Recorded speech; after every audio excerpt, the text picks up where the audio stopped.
Swamiye Sharanam. Divine greetings on this beautiful Sunday morning. Can you believe we're heading into the last quarter of the year already? With the year motoring on, we too follow suit on Sadhana. This time, the team is in Bangalore, India, to explore the scientific research behind yoga at the S-VYASA Research Center. And on the cooking front, Anuradha fuses the best of France with the flavors of India. S-VYASA Yoga University is a scientific institute based in Bangalore. It combines the best of the East, its yoga and spiritual law, with scientific research from the West to validate the applications of yoga for health, healing and harmony. As a center of advanced research in yoga and neurophysiology, S-VYASA is accredited to the Indian Council of Medical Research and has conducted numerous researches on yoga. We found out more about this proof of yoga during our visit to the facility.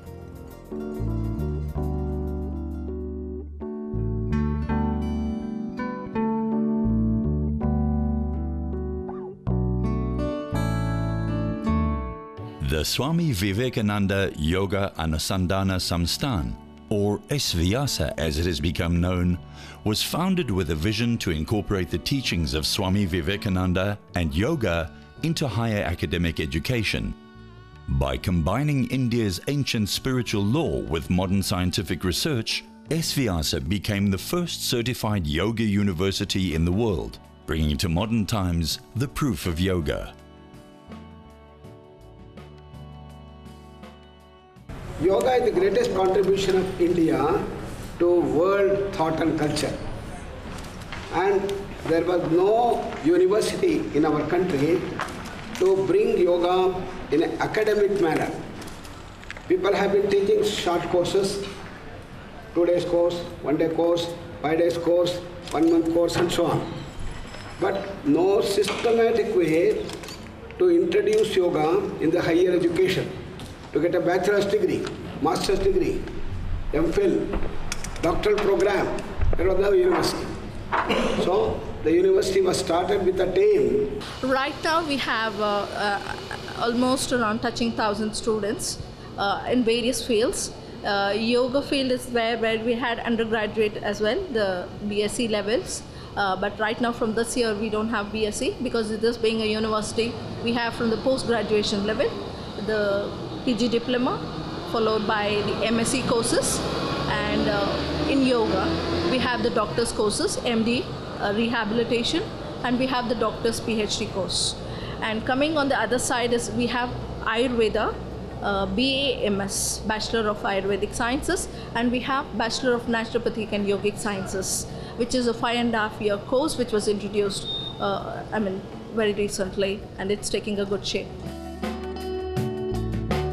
While the benefits of yoga are understood from a physical and psychological level, S-VYASA conducts scientific research to understand the effects of yoga at a cellular level and the changes that take place inside and outside our cells.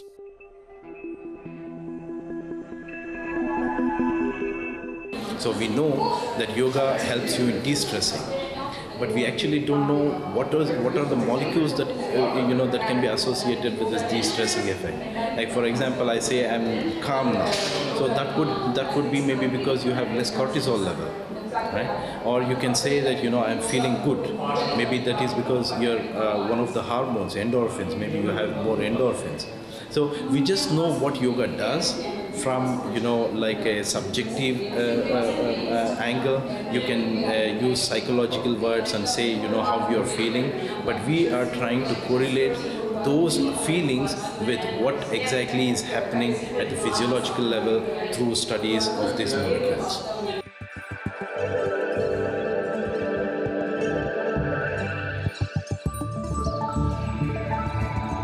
This lab mainly measures the psychophysiology lab, which measures the physiological functioning of the body before and after the yoga practice. Yoga comprises of asanas, the physical posture, pranayama, the regulation of breath, kriyas, the cleansing practices which detoxifies our body.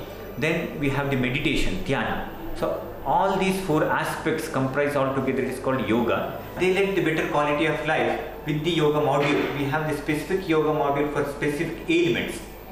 So here we do the research, basic research as well as clinical research.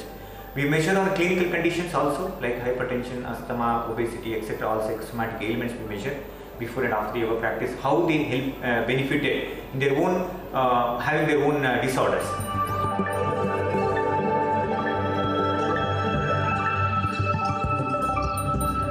The university houses a cognitive neuroscience laboratory, fully equipped with modern apparatus to study the patterns of brain activity during the process of various yoga practices, such as meditation, pranayama, and the different asanas.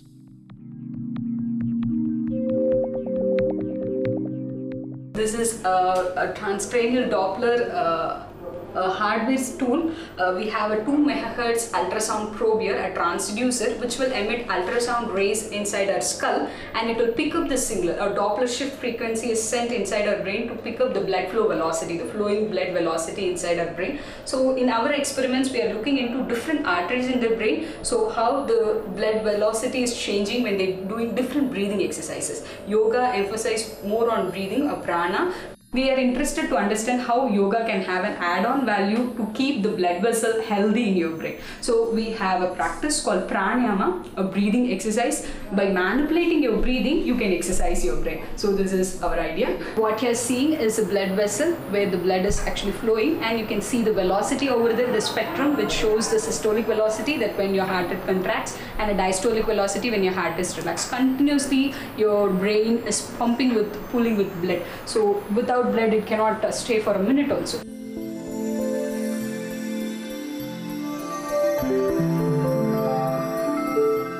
So this is a EEG, 128 channel EEG. We use this to understand the neural networks in the brain, because your brain communicate with each other by the electrical activity. So that's how neurons talk with each other. So this will help us to pick up the electrical activity. Simultaneously we have 128 electrodes, so the complete surface area of your brain can be covered. Again, it's like a cap a person can wear, and they can do different type of meditation practice or breathing practice, so we can map what are the neural networks or modify when a specific practice is.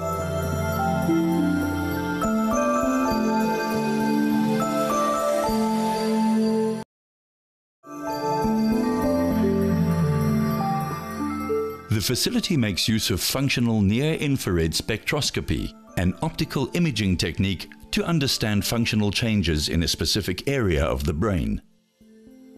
We do work mostly with non-communicable diseases, and neurological disorders is one of them. Bipolar disorder or depression or Alzheimer's or schizophrenia, all of this can be, I cannot say cured because we have not done any tests on that, but we do have, we do see people who come here to our hospital who get better on certain counts.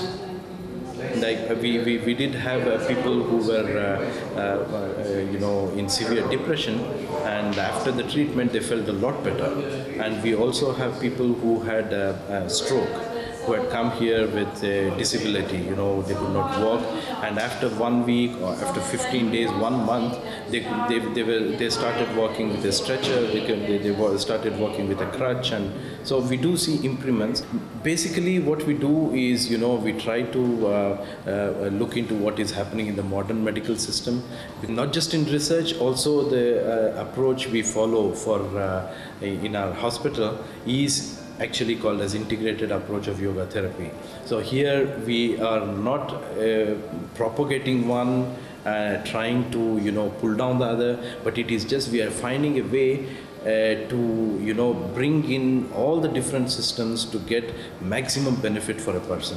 For example, yoga and naturopathy are really helpful in rehabilitation and in prevention.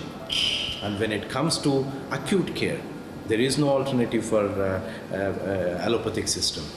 And similarly, surgery, you have to go for allopathic system. And some things that are there in homeopathy will be very useful in, maintaining. So we do take, integration has been mostly with, the kind of the Western and the Eastern kind of thing as of now. So we do try to adopt most of the research methodologies, even the research design, and the markers or the instruments or the rationale for designing a study from the modern medical system.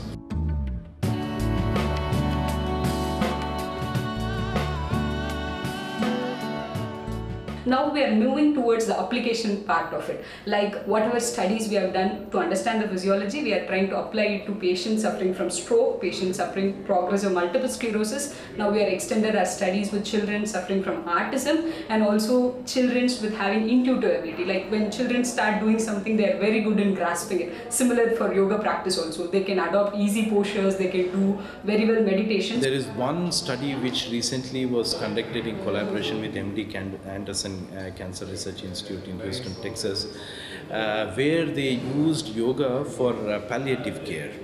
So, people who have cancer, who have undergone chemotherapy or radiotherapy, they have a lot of associated, symptoms. Like they have depression, they have they usually report a very bad quality of life, and they are in a lot of pain. So by doing yoga, we could show, and this was even published in a very reputed journal, we could show that their quality of life improved, their depression index was reduced drastically. So most of the work that we have done as of now with cancer has been with the palliative care aspect of the cancer. And we are taking up research with cancer and yoga itself, try to see whether yoga can help alleviating cancer itself. The university is also seeking solutions to treating diabetes, which is a major problem in Asian countries. The Niyantrita Madhumeha Bharat Stop Diabetes program is reported to have had positive results during the experimental stage.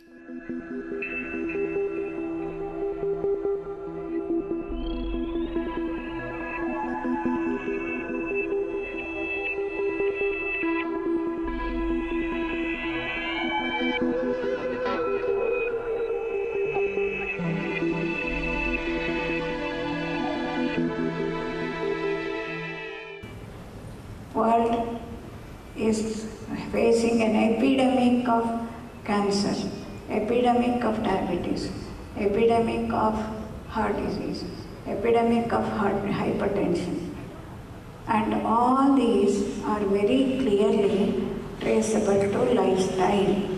Lifestyle, 4 things: diet, lack of physical exercise, bad habits, drinking, smoking, and bad daily routine and stress, mental, emotional tension. And behind all these 4 things is the mind.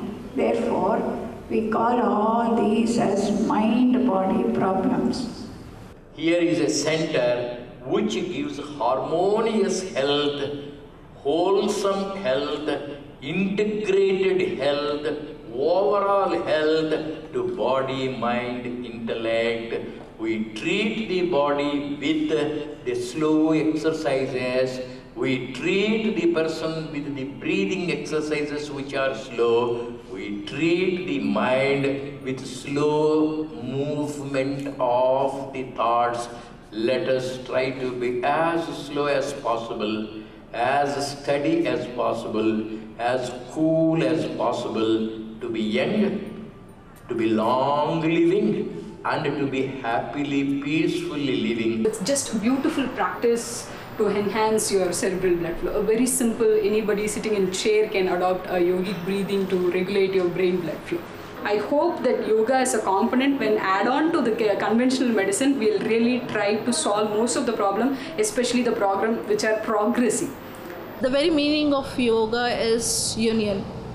It can be union with anything. So ultimate union is to the God, or to the blissful state of getting united to the nature. And what we do at every stage is yoga. Today, most of them look as only asana gives us the relief, but asana is physical, immediate at the grosser level, as Guruji was pointing out. For the all-round development, we say is personality development.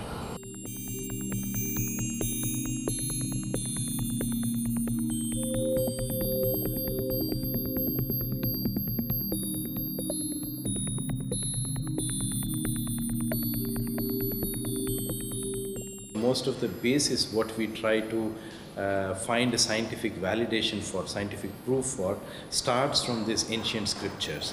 So we do go back to these ancient scriptures, not just to make sure what they're talking is right or wrong, but there is immense amount of knowledge there which we feel we do not understand in its entirety.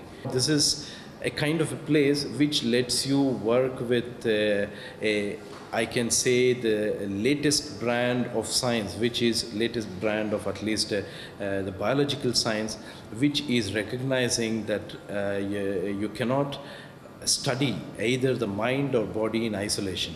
There has to be, if you want to properly understand your physiology, you have to bring in psychology, or if you want to study psychology, you have to bring in physiology. So this is a place which makes almost a perfect blend of that.